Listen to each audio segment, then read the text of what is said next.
জীবনের দুঃখগুলোকে জয় করে এগিয়ে যাওয়ার জন্য প্রয়োজন সাহস আর ধৈর্য। ধৈর্য আর পরিশ্রম জাদুর মতো, এরা বাধা আর বিপদকে অদৃশ্য করে দেয়। অসাধারণ কাজগুলো শক্তি নয়, অসীম ধৈর্যের দ্বারা সম্পন্ন করতে হয়। ধৈর্য ধরো, যে তোমাকে কাঁদিয়ে চলে যাচ্ছে সেও একদিন কাঁদবে। ধৈর্য রাখুন, সবাই আপনাকে ঠকালেও আল্লাহ আপনাকে ঠকাবেন না।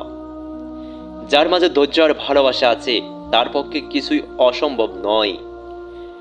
যদি তোমার লক্ষ্য মূল্যবান হয় তবে শেষ পর্যন্ত ধৈর্য ধরো। ধৈর্য মানুষকে উন্নত করে আর মিথ্যা মানুষকে ধ্বংস করে। ধৈর্যের অভাবে অনেক বড় বড় সম্ভাবনা ধ্বংস হয়ে যায়। যেটা পাওয়ার জন্য তুমি অস্থির হবে সেটা কখনোই পাবে না। কেবলমাত্র সেটাই পাবে যেটার জন্য তুমি ধৈর্য রাখতে পারবে।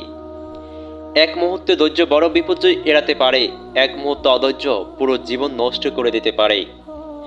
ধৈর্য ধরো, সবার সময় চিরকাল থাকে না।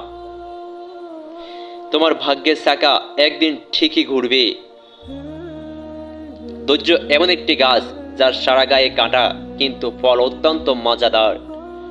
জীবনের সবকিছু নির্দিষ্ট সময় আছে, তাই ধৈর্য ধরো ও কৃতজ্ঞ হও জীবনের প্রতি।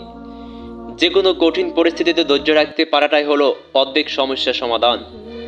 চেষ্টা করলে অনেক কিছু করা যায়, কিন্তু ধৈর্য না থাকলে কোনো ফল পাওয়া যায় না। জিনিয়াস বলতে কিছুই নেই, পুরোটা ধৈর্য না হারিয়ে কাজ করার ফল।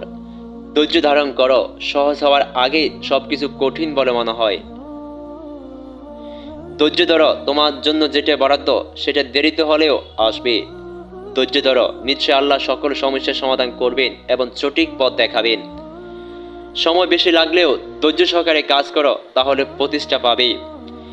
মানুষের জীবনে যে জিনিসটি সবচেয়ে বেশি প্রয়োজন তা হলো ধৈর্য। যে আজ তোমাকে অবহেলা করছে, ধৈর্য ধরো, একদিন তার তোমাকে সবচেয়ে বেশি প্রয়োজন হবে। ধৈর্য ধরো, আজ যে তোমাকে দেখে হাসছে কাল সে তোমার দিকে চোখ তুলে তাকাতে পারবে না। যে ব্যক্তি ধৈর্য ধারণ করতে পারবে সে কখনো সফলতা থেকে বিচ্যুত হবে না।